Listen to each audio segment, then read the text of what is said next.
Ron, it was just one catch, but to see Curtis Samuel get down the field, jump up, make a catch like that, what goes through your mind? Well, I mean, you get excited about some of the things that he's done. You know, the way he's moving already, the quickness, the speed out there.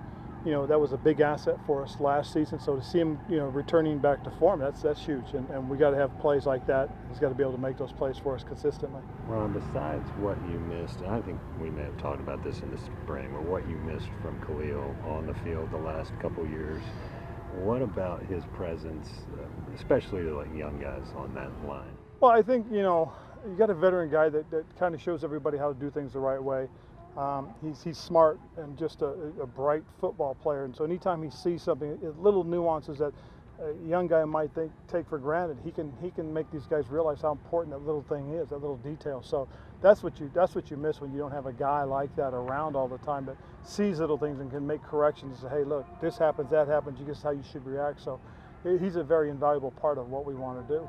Did Norv need any time to think about your offer? I mean, he sounds like, I mean, he says this, he knew this was the fit. No, it didn't. We called him, offered him the job, and I know he had to talk it over with his wife and call us back later and accept it. And I'm fired up about it just because, you know, he sees what a lot of us see, the potential for growth and for the potential for success. But we got to go out and get, you know, we got to carry through now. We got to take care of our side of it. So he didn't exactly accept on the spot, but he kind of did, it sounds pretty like. much. He called you the same day. Yeah. Oh yeah. You know, and he just wanted to, you know, he just wanted to make sure his wife was in. You know, and you know, he and his wife are probably two of the more terrific people in football, and you know, I've gotten to know her as well over the period of time, and they're just really solid people. Ron, who's the leader in the clubhouse at that number 2 cornerback position outside beside Bradbury on the other side? Well, I mean, you got to look at the guys that we have and really say that, you know, both Kevon and Dante are playing very well, does some really good things. You know, unfortunately, you know, with the injury to Ross, it's kind of, you know, put it in both those guys' laps right now. You know, we've got kind of an unknown guy, you know, in Lorenzo Das, who's practiced very, very nicely. You know, he picked it up right where he left off in OTAs and minicamp. And all honesty, kind of reminds me a little bit of Josh Norman. You know, you see him making plays happen, and you wonder what it's going to be like when there's consequences. So it'll be Das or Dante? For Das. Okay. Yeah. You know, so we'll see how that all unfolds. And what do you mean by that? Yeah, you've said that in the spring too. Right. Well, I mean, because it's easy to gamble now, and because it doesn't impact winning and losing, it just impacts practice. But when it starts impacting the game, you know, are guys willing to shoot their gun and make the play? You know, plant and drive on that ball, or they're going to keep it in front of them, make the tackle, that type of thing. That's where the consequences are. What did you think about the 2-minute work today? Oh, I thought 2-minute work was really good. We did no huddle first earlier in the day. I thought that the ball movement was exactly what we're looking for. Thought there was a really good rhythm. And then in the 2-minute, we did the same thing. I thought, you know, picked right up where the rhythm was, and we moved the ball.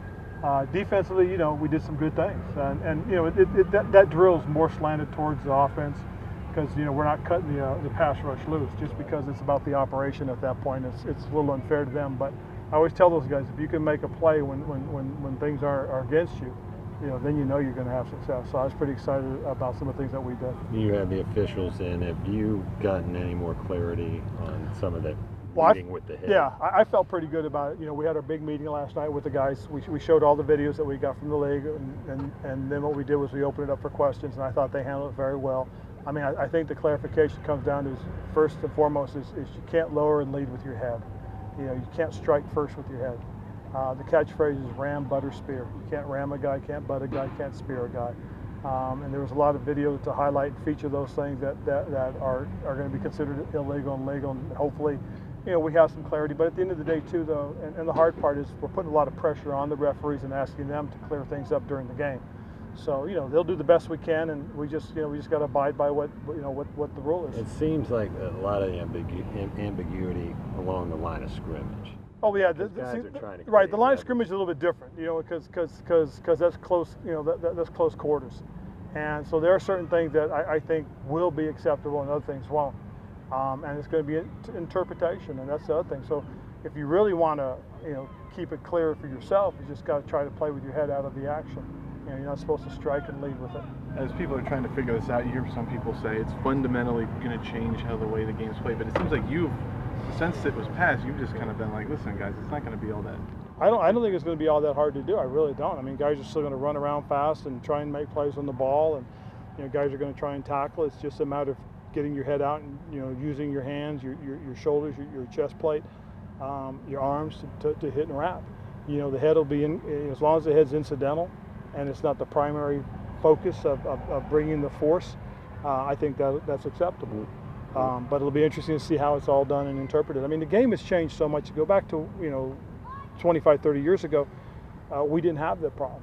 You know, I don't, and plus I don't think it was such a big point of emphasis. And today it's become a big point of emphasis because so much focus has been put on using the head as a weapon, as the primary contact point. And the truth of the matter is, it is about player safety at the end of the day, and we've got to make sure that everything we can do is to increase the opportunity to protect these players. When you watched the Golden play on tape, would that have been subject to No, it penalty? wouldn't have been. See, and that's the crazy part about it. When I first saw it, I thought, oh, he led with the head, but then when you go back and look at it, you can see he hits with the shoulder first, and I thought, oh, man. But think about that. I mean, I was pretty much in position where the referee would be because I stand behind the offense and watch it, and I saw it in the end zone, and I saw the hit, and I said, oh, okay, he just let, you know.